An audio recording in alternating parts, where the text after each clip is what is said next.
Alors les petits ruisseaux, c'est né d'un collectif qui s'est réuni dans une association qui s'appelle Alternor à Nord-sur-Erdre autour d'un projet de jardin partagé. Et on trouvait que c'était très bien cette idée de jardin partagé, mais que ça ne nous suffisait pas. On avait envie d'avoir un lieu pour se poser, pour avoir des initiatives, pour se rencontrer, etc. C'est là qu'on a décidé de fonder les petits ruisseaux. C'est ainsi qu'on a commencé à déployer nos dimanches ludiques. Et puis de fil en aiguille, on a également fait la fête en nature, la fête FAITES.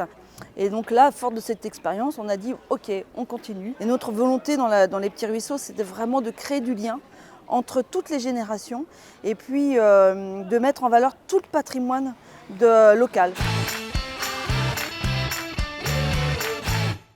En fin de compte, c'est vraiment la réunion entre des politiques, donc à la CCEG, les élus à la CCS, ont vraiment planché sur un diagnostic du territoire qui avait été fait. Elles sont arrivées au constat qu'il y avait besoin d'un lieu mobile sur les territoires pour aller à la rencontre des gens qui sont dans l'isolement. Et on a dit bingo, nous on veut bien, mais à bord d'un autocar. Pourquoi un autocar? Parce qu'on a plusieurs chauffeurs d'autocar à bord de l'association des petits ruisseaux.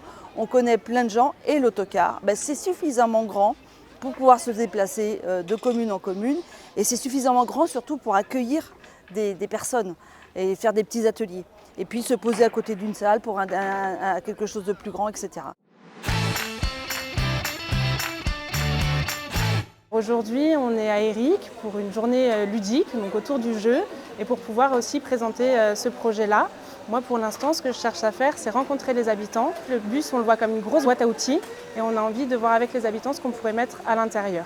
Le car est un outil à destination des habitants avant toute chose. Donc l'idée, ça n'est pas d'arriver avec des animations toutes préconçues, mais plutôt que l'habitant soit acteur et propose justement des animations. Les boîtes à car, ce sont des sortes d'urnes pour récolter cette parole-là aussi. Donc moi, je me déplace, mais on a aussi envie d'avoir des points fixes où les habitants peuvent, eux, venir déposer leurs idées.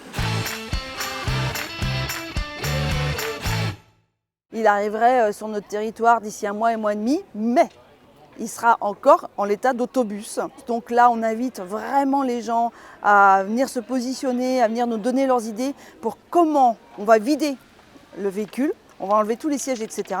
et on va l'aménager. On va se déployer sur toutes les communes de la CCEG. On restera certainement plusieurs jours dans les communes pour que les gens aient le temps de venir, etc. On proposera des ateliers et on invite les gens à venir proposer eux aussi des ateliers à bord du véhicule. Pour devenir bénévole au Petit Ruisseau, il faut venir simplement à notre rencontre ou nous passer un coup de fil et on essaye de voir ensemble ce qui vous intéresse dans ce projet-là et ce qu'on pourrait construire. Alors pour l'instant, on a simplement une page Facebook qui s'appelle Association Les Petits Ruisseaux, que vous pouvez retrouver facilement en utilisant Facebook. On espère avoir un site internet d'ici la rentrée 2024. Et puis voilà, l'idée c'est aussi de travailler en lien avec les collectivités, donc que ça apparaisse en fait au niveau des bulletins municipaux, du bulletin de l'intercommunalité, etc. Voilà.